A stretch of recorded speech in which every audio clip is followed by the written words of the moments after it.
Hey guys, this is Emily V back for another video. Maybe a couple of weeks ago, from the time of this video being published, I decided to start this little YouTube endeavor, and I figured I would just kind of test the waters and see what would happen if I started making a couple videos. Would anyone watch them? Would it be a good thing? Would people like it? Or would it be just a dead end? So after posting my first couple videos, I started getting some views. I mean, at least a few people are watching what I have to say, I consider that mission accomplished. But at the same time, that has been increasing the amount of hate mail that I receive, whether it be in the form of emails or comments or messages or this or that. It's been going up, and a lot of it has been about my video content, whether it's how I look or something about me or just something about trans people or whatever. So I guess I wanted to focus more on the appearance side of it for this video, because that is a big issue with trans people. I don't know whether to call it trans shaming or some term like that.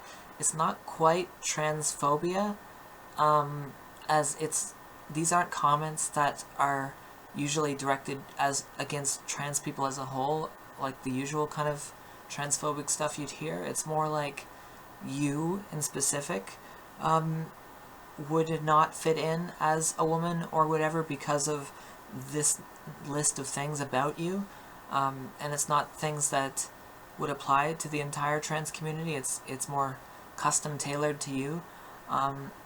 So I don't really consider that looped in with the rest of transphobic comments.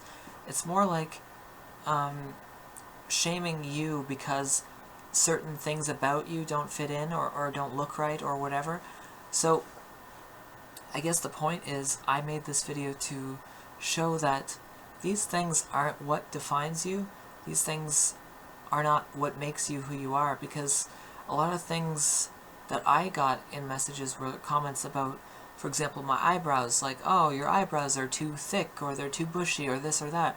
But I mean, look, my eyebrows don't look the same as they did in my other videos because I got my eyebrows done. It's not something that makes me who I am, and these are all things that can change through your transition, or that you could just change about yourself if you decide that you want them to be a different way.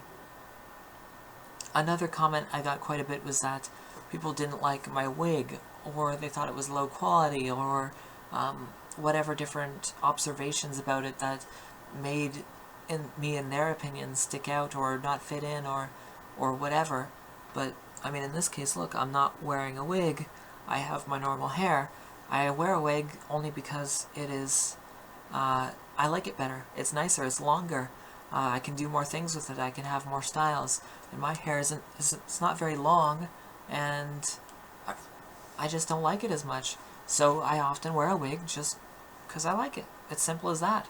But some trans people don't wear wigs for that reason. Maybe their hair is maybe it's only an inch or two long, or maybe they're balding and they just don't have the thick set of hair to be able to do it. Or like me, they could be upset at, oh, my forehead's too high, or this or that. There's a lot of reasons that trans people do these different things to set their appearance, and shaming someone because you don't like the look of their wig, or you think their eyebrows are too thick, or you don't like the way their makeup's done. This is not permanent. This is not who they are. This is something about them that is evolving and changing. Like, they didn't have their whole life to practice makeup and to get good at it. They might not have been waxing their eyebrows their whole life.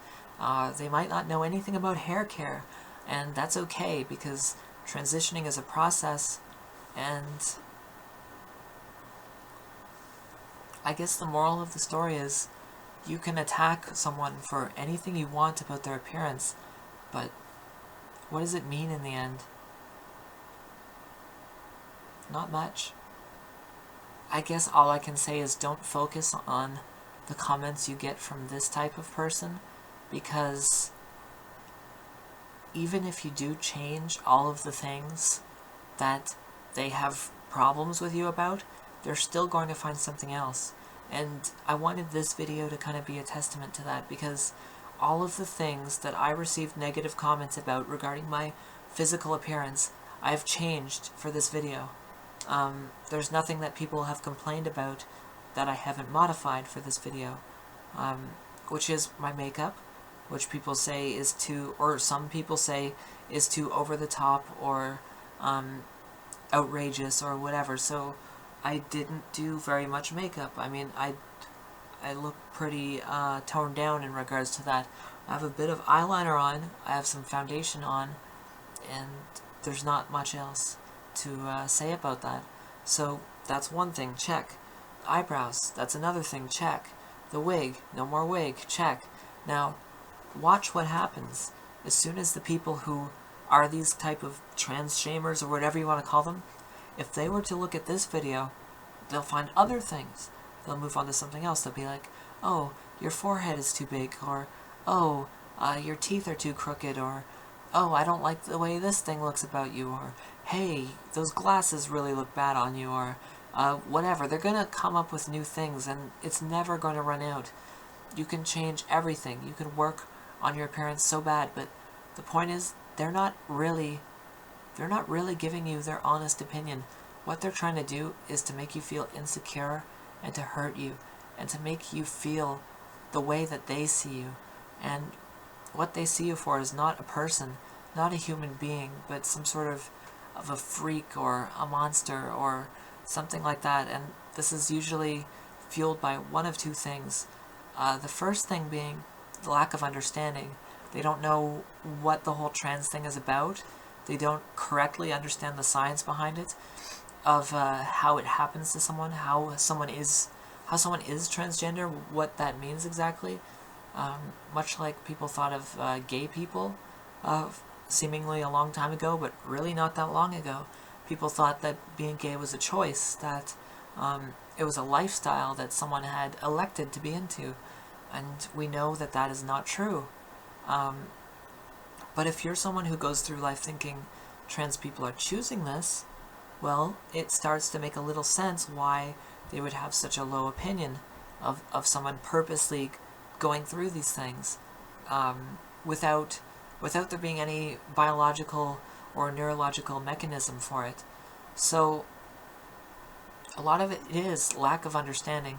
That doesn't make their behavior okay, but it explains it to a certain extent. The other thing is insecurity. It's like the typical bullying mentality.